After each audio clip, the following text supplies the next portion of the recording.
जिन्हें तीनों लोकों में पूजा जाता है, स्वर्ग लोक, मृत्यु लोक, पाताल लोक, जिनके द्वार पर 33 कोटि देवतागण प्रार्थना करने के लिए खड़े रहते हैं, भगवान श्री गणपति महाराज की कृपा हम सभी पर बरसती रहे।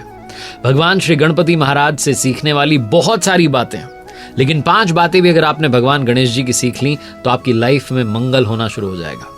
आप देख रहे हैं लर्निंग सीरीज सीखोगे नहीं तो जीतोगे कैसे। मैं हूं आरजे कार्तिक। आइए शुरू करते हैं 5 लर्निंग्स फ्रॉम लॉर्ड गणेशा। पहली लर्निंग बताऊं उससे पहले एक छोटी सी कथा सुनाता हूं। जो धन के स्वामी कुबेर हैं वो पहुंचे एक बार भगवान शिव मां पार्वती से मिलने के लिए कैलाश पर, और उन्हें अपना धन वैभव दिखाना चाहते थे, इसलिए कहा कि आप दोनों हमारे यहाँ भोज पर आमंत्रित हैं।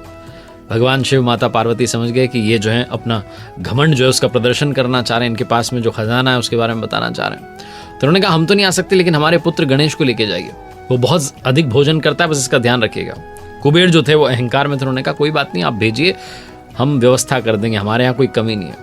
भगवान शिव जी ने कहा देख लो हमारा बेटा बहुत भोजन करता है। उन्होंने कहा कोई बात नहीं, आप भेजिए। जैसे ही गणेश जी वहां पहुंचे कुबेर स्वामी के यहाँ पर, उन्होंने भोजन करना शुरू किया।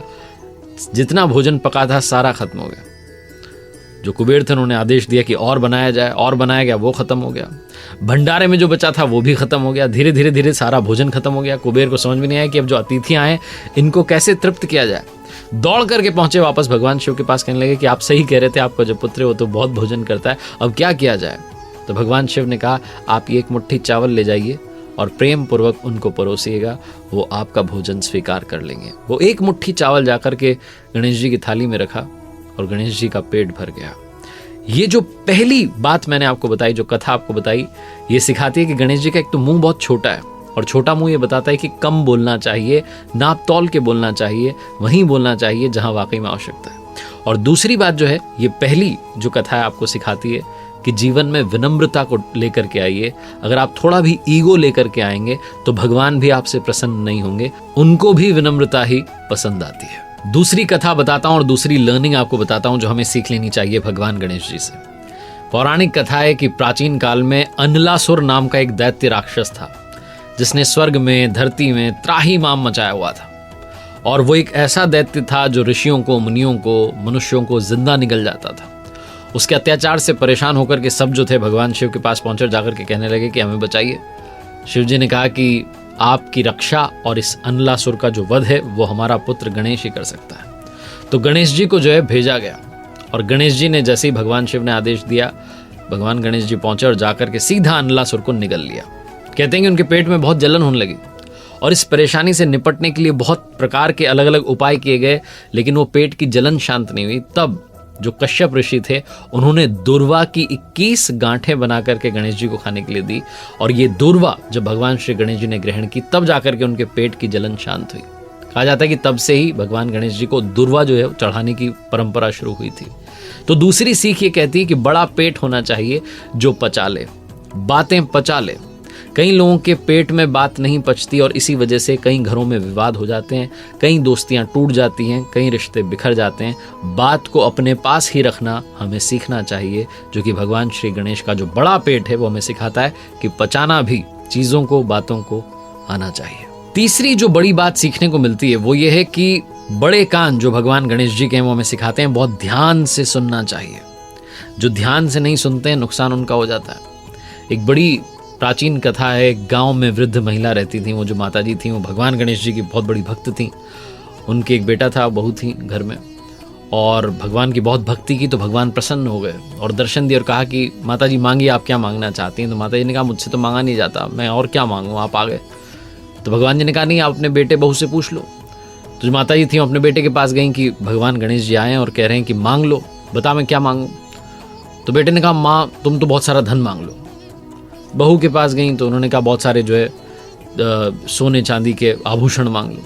तो माता जी को लगा कि तो सब अपने अपने मतलब की बात कर रहे हैं। तो पड़ोसी के पास गई, पड़ोसन जो थी उनसे पूछा। पड़ोसनों ने कहा कि आप एक काम करो, आप थोड़े दिन ही जियोगी, थोड़ा पैसा मांग लो, नाती मांग लो, अपनी आंखों की रोशनी मांग लो, जिससे कि आपका जीवन आराम से कट जाए, और थोड़ी सी उम्र मांग लो। तो माता जी ने कहा भगवान गणेश जी से कि अगर आप वाकई में प्रसन्न हो गए और आप मुझे वरदान ही देना चाहते हैं तो आप मुझे 9 करोड़ की माया दें, निरोगी काया दें, अमर सुहाग दें, आंखों की रोशनी दें, नाती दें, पोता दें, और सारे परिवार को सुख दें, और अंत में मुझे मोक्ष दें। तो भगवान गणेश जी ने कहा कि आपने तो मुझे ठग लिया, आपने इतना कुछ मांग लिया, लेकिन फिर भी जो आपने मांगा है, आपको मैंने वचन दिया था आपको सब कुछ मिलेगा। और ये कहकर के वो अंतर ध्यान हो गए। माता जी ने जो कुछ मांगा सचमुच उन्हें मिल गया। तो हम भी प्रभु से ही प्रार्थना करते हैं कि जैसे उनको मिला वैसे हमें मिल जाए। और ये कथा जो इसका सार यही कहता है कि बड़े कान जो होते हैं ध्यान से सुनने की क्षमता लेकर के आते हैं। बड़े कान होने की वजह से वो हर छोटी बड़ी बात को सुनने का प्रतीक है। अगर आप लाइफ में अच्छा मैनेजमेंट चाहते हैं तो हर किसी की बात को बहुत ध्यान से सुनिए।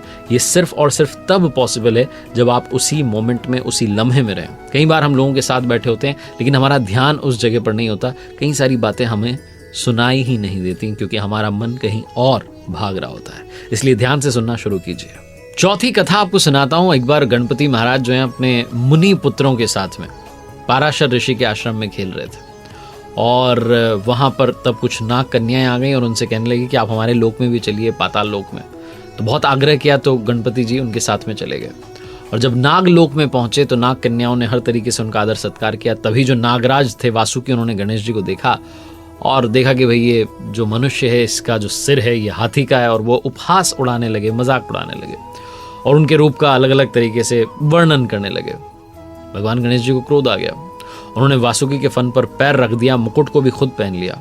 वासुकी की जो दुर्दशा हुई इसका समाचार सुनकर के उनके जो बड़े भाई थे शेषनाग वो आ गए। उन्होंने तेज आवाज में कहा कि किसने मेरे भाई के साथ में ऐसा दुर्व्यवहार किया है। जैसे ही उन्होंने गणेश जी को देखा तो तुरंत पहचान लिया, उनका अभिवादन किया और उन्हें उस नाग लोक यानी कि पाताल लोक का राजा घोषित कर दिया। कहा जाता है कि ये जो कथा है तब से ही पाताल के भी स्वामी गणपति जी बन गए।